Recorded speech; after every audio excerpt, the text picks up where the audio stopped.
So the election of Guatemala, everybody's paying attention to Guatemala because it's going to indicate what's going to happen in November. And the conservative, the right-wing conservative of Guatemala was elected over the first lady liberal, the left-of-center liberal. So the right-of-center, left-of-center. So two central moderates. We have no idea what this guy really stands for. So it's Giamatti, that's his last name. Giamatti. So Giamatti. Let's go with Giamatti. Two M's. Giamatti.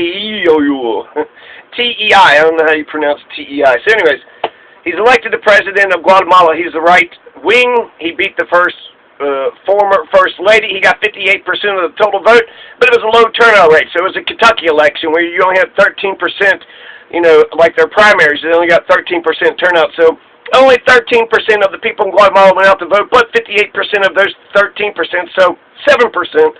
7% of the people of Guatemala elected this Giamatti, and now he's the new right-wing leader. He 4 times he's ran for president, so his 4th time he was actually successful. He ran under God, family, and country. So God, family, country, right? We've heard this before, God, family, country. Now Donald had actually just made a deal with Guatemala with a whole bunch of stuff, but the Supreme Court ran against the president and essentially, essentially castrated the president of Guatemala from enforcing this deal, but he's a lame duck, so I think that's the reason. So the deal recently was just 10 days ago, or 20 days ago, so just a week or so before the election, and it was with the, current president, so the lame duck president, and the agreement is that Guatemala is going to be the asylum. They can apply for asylum. So anybody that's south of, or in Honduras or in the Golden Triangle, nobody's going to go up through Mexico and apply to asylum up at the border. They wanted to get Guatemala to have people ask for asylum in Guatemala, and then there was some monetary package deal. So they essentially just wanted people, instead of going up to the border, going up to Guatemala and asking Guatemala, hey, can we apply for asylum to the United States and then stay in Guatemala while those applications to the United States are being processed. So it's not such a, crisis at the border. So it's an interesting idea. It's essentially letting Guatemala shoulder all of the United States' immigration's pains.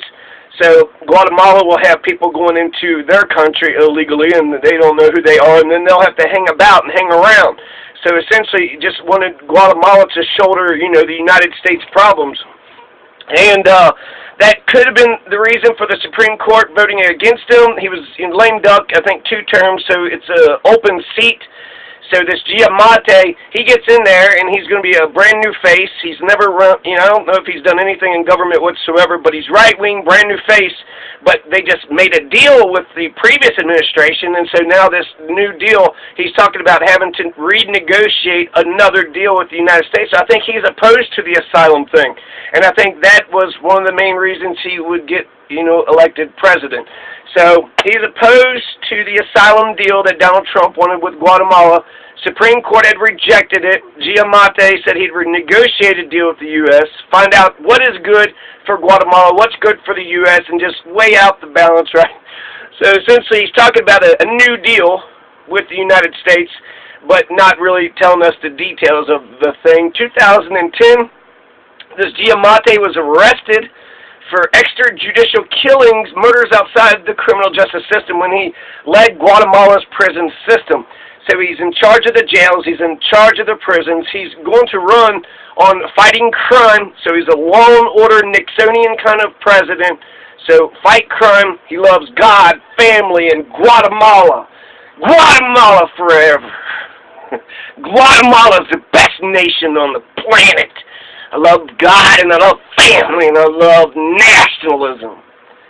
So, I've heard, shit like that in America. The future is in his hands, and most don't know what he's going to do. So, what a fun ride, right? This unknown, we know very few issues, very few policies. He'd like to kill too many people in prison. I don't even know if they got the death penalty, but the death penalty is definitely, this Giamatti seems like a dictator in the making. And because he got arrested, there's actually some justice. But, he's killing more people than what the criminal justice system allows. So it's extrajudicial. So it seems like they probably do have the death penalty, but some reason he's allowing people to die. you know, that some conflict or some shit happens in the cell, and then, anyway, so, there's been 250,000 apprehended at the U.S. southern border since October 2018, so I think it's how many migrants or asylum seekers, or maybe Guatemalans, but just, you know, for the last 10 months, 250,000 have been apprehended at the U.S. southern border.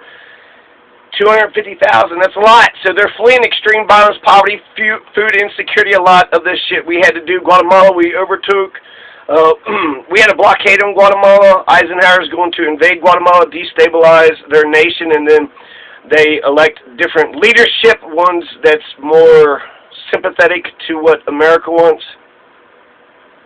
And the very last thing is the new Guatemalan president had war criminals in his political party. So he's in a political party with war criminals.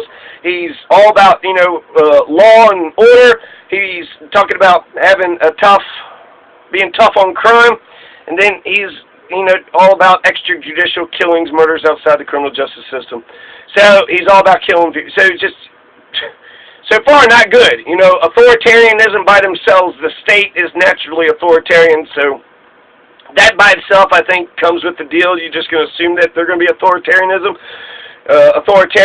so the question then becomes: are they good authoritarians? Are they leading the nation in a positive direction? Is it good for the country what they're doing?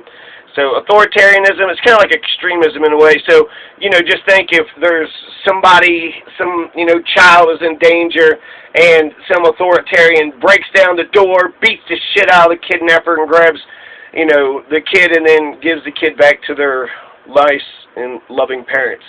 That's a good use of force. It's a good use of state power. Nobody would disagree with that. So just authoritarianism by itself, I think a lot of problems come out of hierarchy, but it's just how do you get away with the state, you know, and the human nature. So you put a human in charge of the state, then naturally they're going to carry on. They got state power, which is they claim a monopoly of violence, so they get all, you know, they're the Leviathan, and so therefore they get to control this boundary, this nation state that we drew on a map, or somebody 300 years ago drew on a map. So that's our nation state. So he's, I think, mostly unknown. I mean, he's very right-wing. He's got war criminals in his cabinet. He's killing extra people in prison.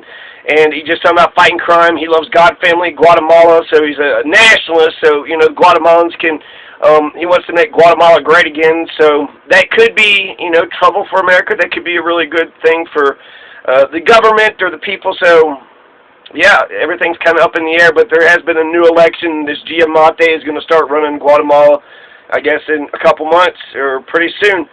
So this Giamatti is the new president-elect of Guatemala, whoever the fuck he is. Palestine.